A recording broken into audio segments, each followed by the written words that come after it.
Really depends on where this zone's going to pull, and Frex is hitting the scan at the perfect time for us too.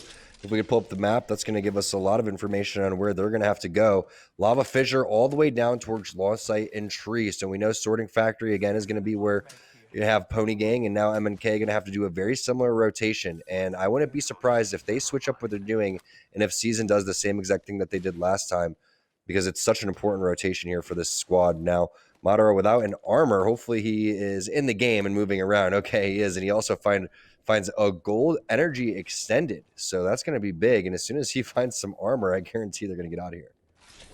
And we've seen Madara really going off with that Volt. And so if he can find that Volt for himself to utilize that, that'll be fantastic. For the time being, he's just holding on to it. Of course, he was just doing his due diligence on that recon character as Team Cruelty find themselves in this fight once again. I believe it was Memezikins that were on the wrong side of this fight last time around, and they are getting chased down once again. Halapenin will go down to Yubin as he will be able to finish him off with that alternator. So another kill point going over to Team Cruelty here, who've had an up and down day so far. They've been having some team fight wins, but ultimately making it out to the late game has been a little bit harder for them. They do win out on this 50-50 and gain control over Overlook at this point, but they are slowed down on their rotation here with 1:37 left. They still have to loot the rest of Overlook. There's just not enough loot to get 50-50, especially over towards the Overlook side. So even though they do get the 3 kill points, they lose, like you said, a lot of time, and they just lose a lot of resources. All of those syringes, all of those cells now, and that's why they struggle towards the end game. You have to pick up a lot of kills, and you're going to have to continue to steamroll and pick up tons of resources in order to stay in the game, especially because we're no longer in this Watson meta. So Scissors, again, switching on over from Pathfinder to Horizon. I found myself a big Horizon fan, and now I think that I'm probably going to be switching off Path and going Horizon full time. But now Vibe's going to be taken out. Casellos there on the Caustic is going to be able to find one with the Arc Star. That's going to be Ack, which means no portals are going to be in use. Now the Phoenix Kit being popped by Cherish. Moni is taking a lot of damage over towards the side too. So it's going to have to be barrels left and right for Cherish, and he only has the Scout Massive combo. So it's not going to be looking good, and they get taken down by Absolute units. Yeah, so Absolute units pick those one up as well, as they're currently sitting in 15th place, unfortunately. 8 points overall. Kaneka's Pets are tied with them as well, coming in for that third party. A little bit late, though, as Flashpoint get themselves into fight in this train connector area. Here comes the EMP. They got the knock onto Korn, and it's going to be raised by Wolves on the other side of this fight, taken out extremely quickly by Flashpoint. Flashpoint says hello, and they understand this is game number 5. What does that mean? Well, if you're new to competitive Apex or Series Z in general, this is where all hell breaks loose. In the final game of a series, all the teams really trying to pick up that big 30 bomb, which means that you're going to pick up a lot of kills on the way. The teams that are loving this are teams over towards the top 3, especially Pony Gang and MNK. They just watch dog eat dog basically throughout this entire situation, and Fat Fruit Ninja not going to slow down at all. The scan is going to just stop him temporarily, but that's just so he can take a different angle, and they're going to continue to put the belly on this squad in front of him. They have a huge advantage in terms of armor, in terms of positioning. If they're able to just get that knock as he's trying to make his way back into the building, that's going to open things up, but instead not able to connect on the wingman shots, and possibly going to slow it down just a little bit. Defensive bombardment is there for Sir Lips a lot, so if they do deal with a third party, that's going to be how they're going to answer that one. Fat Fruit Ninja doesn't have his EMP. Instead, going to elect to go and try to send this one over towards the zip line. He's by himself, and he deals with Fade, the R9, one clip, Kanaka, and the Pets there to destroy. Yeah, and they get that armor swap for themselves as well. Now sitting on all purples, going for the full peak. Lifty will go down, and Fade... Even though Kaneka's Pets, they don't have any armor. There's the armor swaps for themselves. They recover off the back of this and pick that up.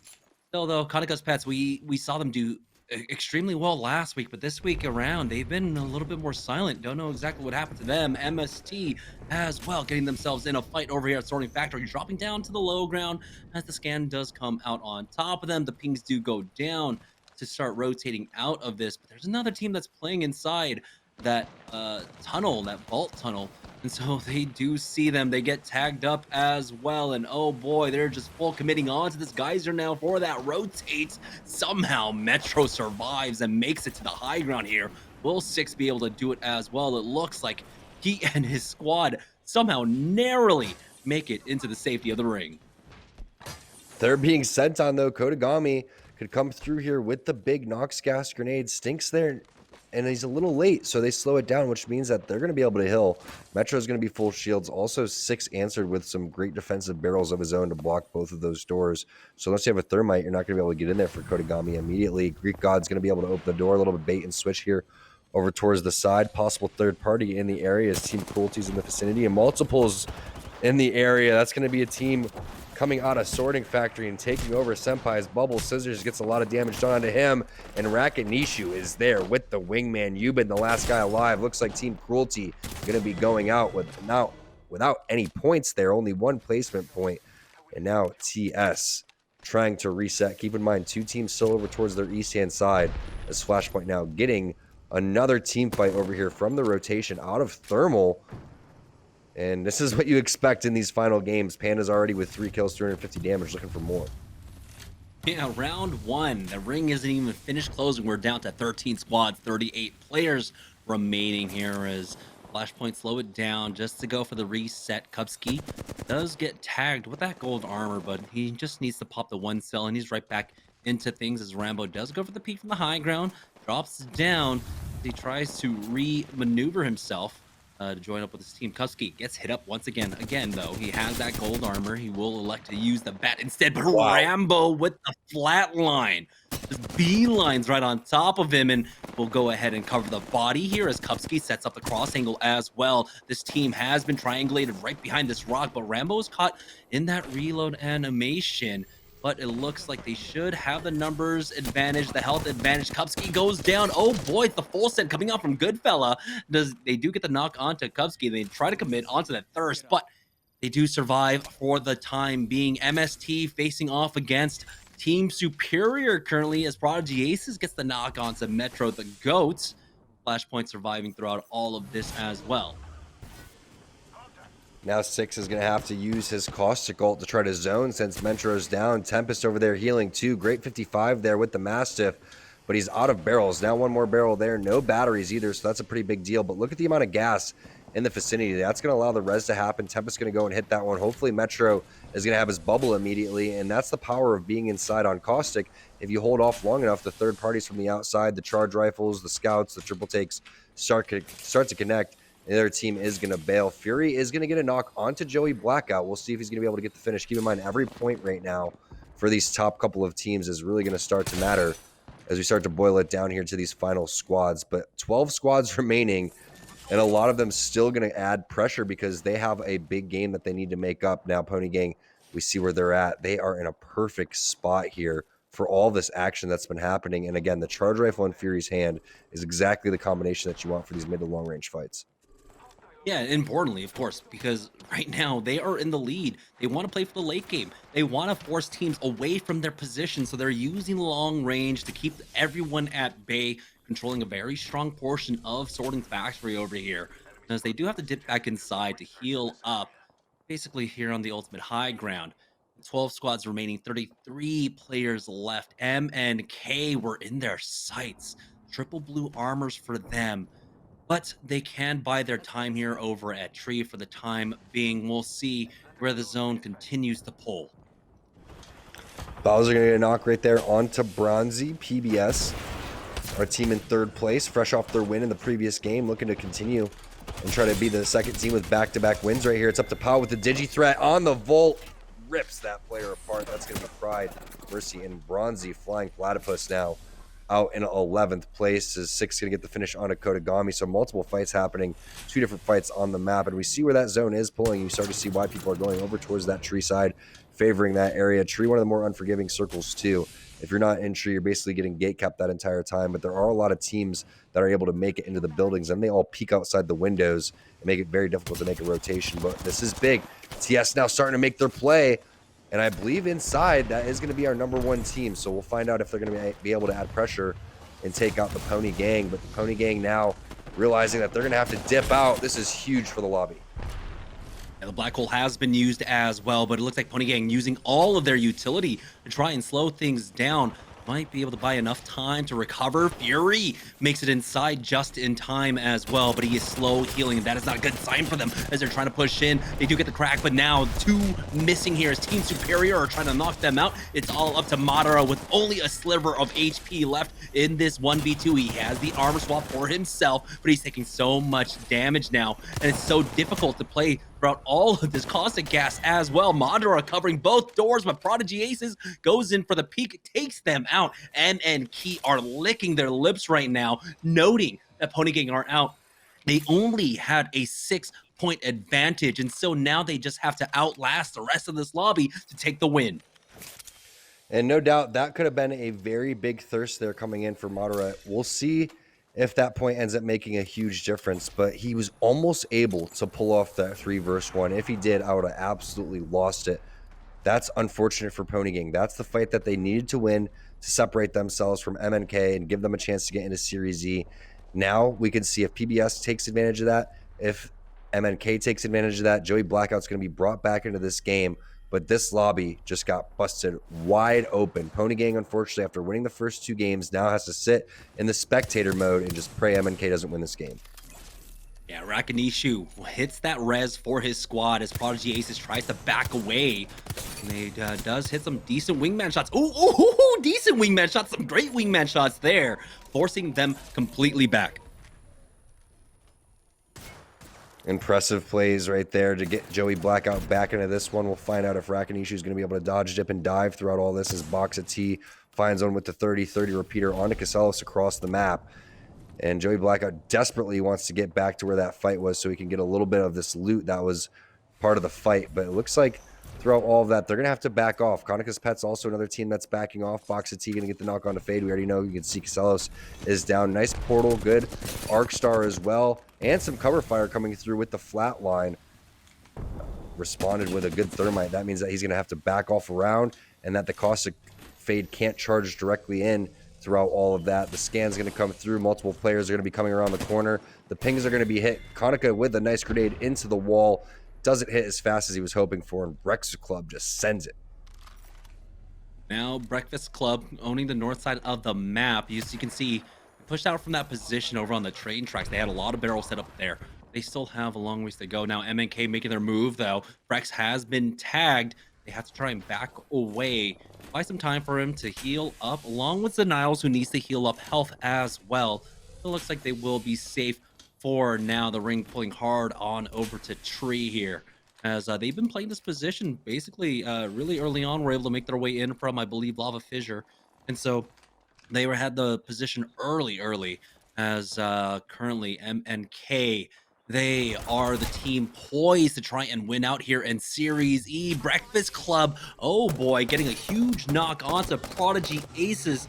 Team Superior were trying to run the lobby. They were still in the running, 20 points down below Ponygang. They have picked up a number of kills. There's another one for Rakanishu getting the knock onto nades, but now Joey Blackout taking a lot of damage here.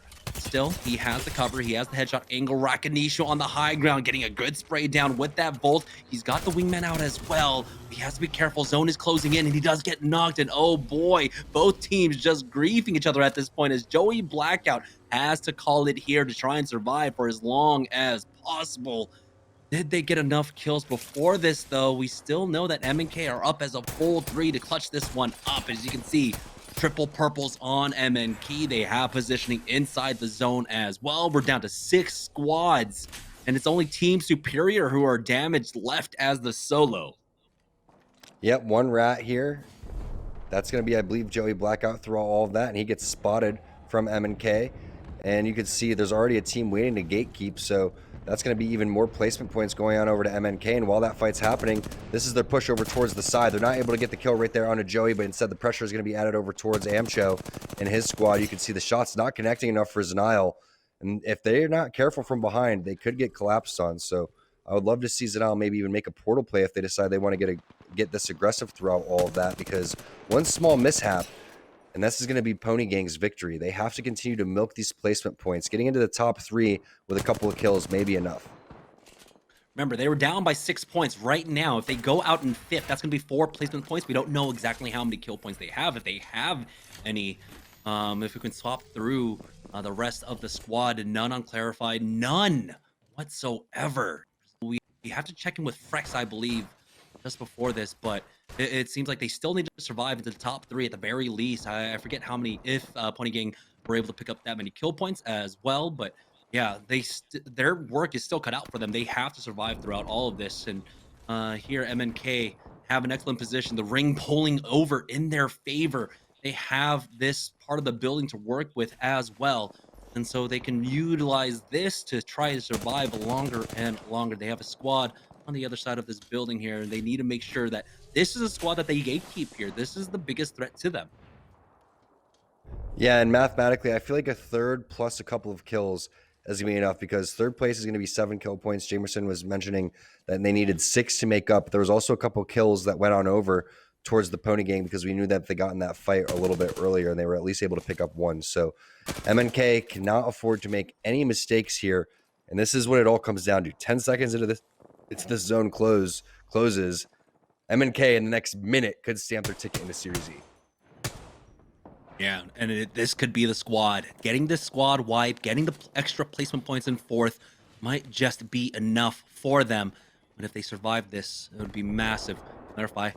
Watching out through that angle. Zaniles has the angle as well with that R301. Hits for the 50, but does have to go back into cover. Hits for the blue, the 28 on to that player. But they back away. Their moment kind of has gone away at this point. One more time, though. Frex coming in with that 30-30 repeater. Does connect, and he does get the knock. That is massive. Throughout all of that, Tempest gets a knock onto Bowser here. Beast of the Hunt is going to get popped by Frex as he does want to secure this thirst and get rid of as many players as possible. The repeater is doing some serious damage, but Kupski and Rambo are going to be stealing these kills. There's the placement points that they were looking for, not the kill points, unfortunately, as a lot of those were stolen. Pandas gets the finish there onto Bowser, so now PBS going to be a little bit weak. You see Saucer is fairly weak over towards the side as well with just a sliver of HP. All of these teams basically in front of each other, and MNK just needs to wait for one more squad to be taken out before they have all of those points that they basically need to tie it up. And then it's just a matter of picking up a couple of kills, and they're going to be looking great. 6 gets the knock onto Pau. We know that team is fairly weak as well. It's just up to Saucerer, and it looks like he's going to be put pressure on over towards the side from 6 as well. MNK doing the exact same thing that they need to do, just letting the pressure happen in front of him. Clarify needs to get that kill. If he can find it, that's going to be huge.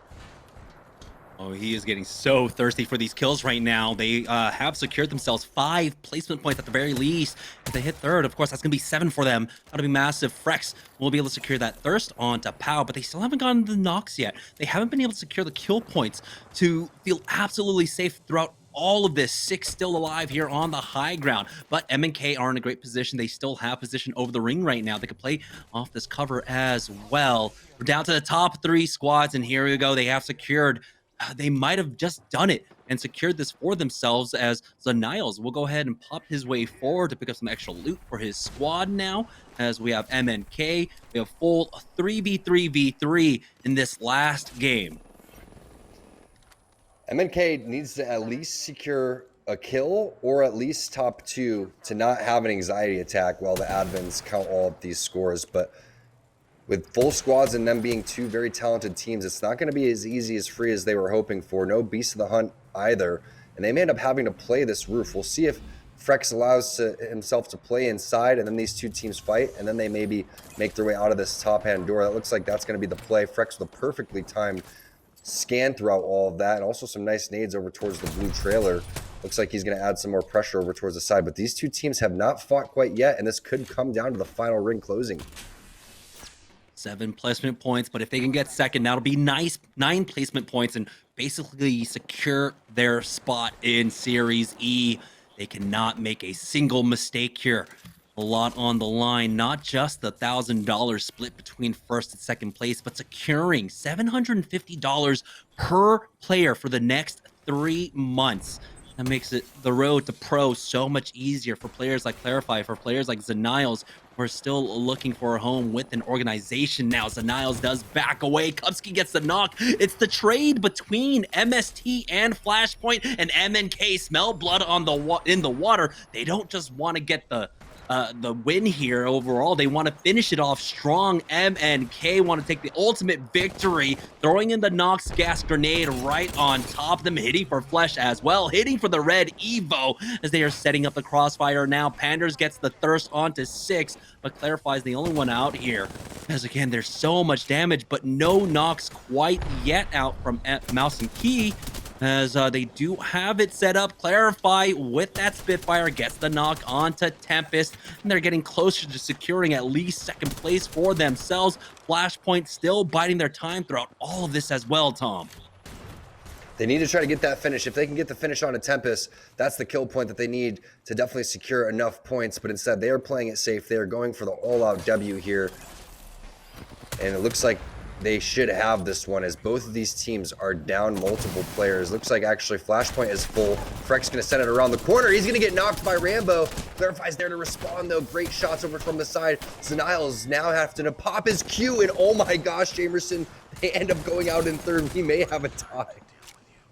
Oh no, this is super close, but Flashpoint now up against Metro, who's right above them. It's going to be a 2v2, it looks like. Never mind a 3v2 as they try to climb on up. Tempest gets the knock onto Panders. Kupski looking for the armor swap. Has nothing, though. Running on fumes at this point with 30 HP left in the tank. Rambo is still below as well, as the bubble has been used. As the full push out from Flashpoint, and they get the W. It was a slow start to the day, but they will take the final game of the evening. Did they play upset up against MNK? That is the big question that we are left with at the end of this game, at the end of this series. It's still too close to call. So we're going to allow our admins to do all that math, because we know what caster math is like. We're going to take a short break while our admins do all that for us. And when we get back, we'll be able to crown our next Series E partnered squad right after this break. Stack Pringles flavors. Make new ones. How much do you think Pringles paid these people? Hardly anything. Hey, you guys want to stack different Pringles flavors to create new flavor combos? Here, I'll go first. Pizza, barbecue, and jalapeno. The spicy barbecue pizza stack. Get him! Grandpa, what's going on? Pringles. We're trapped in a Pringles commercial. They must have taken us in our sleep. How can we get out? We can't, Summer. They warned me this would happen, and I didn't listen. Stack Pringles. Make endless new flavors. Stacking Pringles to make new flavors. Make endless new flavor and barbecue, wavy, and sour cream and onion equals a 3-layer dip stack. Stack Pringles flavors. Make new ones. How much do you think Pringles paid these people? Hardly anything. Hey, you guys want to stack different Pringles flavors to create new flavor combos? Here, I'll go first. Pizza, barbecue, and jalapeno. The spicy barbecue pizza stack. Get him! Grandpa, what's going on? Pringles. We're trapped in a Pringles commercial. They must have taken us in our sleep. How can we get out? We can't, Summer. They warned me this would happen, and I didn't listen. Stack Pringles. Make endless new flavors. Stacking Pringles to make new flavors. Make endless new flavor and barbecue, wavy, and sour cream and onion equals a 3-layer dip stack.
Welcome back, folks, to Series E as our admins are working overtime here to double check our scores because this one is a super tight race. Remember, a lot's on the line, not just $1,000, $700 for first place and $300 for second place, but it's a partnered spot here for Series E, $750 per player for the course of the 3-month season. And so we got to make sure that we get this correct because it's super close right now. But as soon as our admins tell us, I'll go ahead and make the announcement. But we're waiting for that. So let's go ahead and take a look at some of the Mobile One high performance moments throughout the 5 games that we watched tonight, Tom. Yeah, we had one heck of a day. We had Pony Gang winning back-to-back games in game number 1 and game number 2. We had M&K coming through strong. We had PBS looking solid. Flashpoint had one heck of a game in the final game as well, as we see some of their highlights. Unfortunately for Flashpoint, they made a couple uncharacteristic mistakes. They also ended up switching off and going with Caustic instead of the Watson because it just wasn't proving useful enough, and they ended up getting bullied in certain situations where they needed someone to fight in the gas throughout all of that. The Watson is supposed to counter, but there's a lot of cryptos in the area, so all the EMPs are taking the fences down, and also we know unless you have multiple ultimate accelerants, you're not going to be able to stop these caustic gases and also the grenades that are coming through. So a really nice job by Flashpoint in the final game. And there we have it, Jamerson. It's the Pony Gang. Oh, we were talking about it securing that second place. You said it yourself, securing that knock might have been enough for MNK, but they were not able to do it. And really, it's that 2-point difference, 63 points for Pony Gang, who have secured themselves a spot in Series E Season 2. Mouse and Keyboard will have to try and go again next week. It was so close, and we were talking about how crucial it was for MNK to survive for as long as possible, pick up whatever kill points they can. Pony Gang are counting their lucky stars for finding whatever kills they did. I believe they had a few of them in that last game. Double checking, they had 1 kill point. Were able to finish off in the 10th place, and so that's the difference maker there. That additional placement point that they got for themselves, along with that kill point. Just imagine if they were able to thirst Tempest on the other side for MNK and started to open things up. That would have been an extra kill point. But instead, it was Madara that came through and got the finish. He almost came through and ended up 3 versus 1ing inside of that building on the rotation from Sorting Factory to Tree. But what a job by Pony Gang, honestly, coming through last week with a 3rd place. Now you look at this leaderboard here, and you know MNK is going to be back. PBS is going to be back. Superior Vibes, Flashpoint, MST, Flying Platypus. But you also have some teams on the right-hand side. Kaneka's Pets, SZN, other teams that are very well-rounded teams that are going to pop up into Series E in the qualification process. We're halfway there. We have 2 teams in. Now we have 2 more spots available, so I can't wait to see who's going to make it. Yeah, so Pony Gang, with the 2 dubs that they were able to take, do secure their spot. So congratulations to them. They will be drafted onto one of our partner teams later on. Once our qualification system is all done, we have 2 more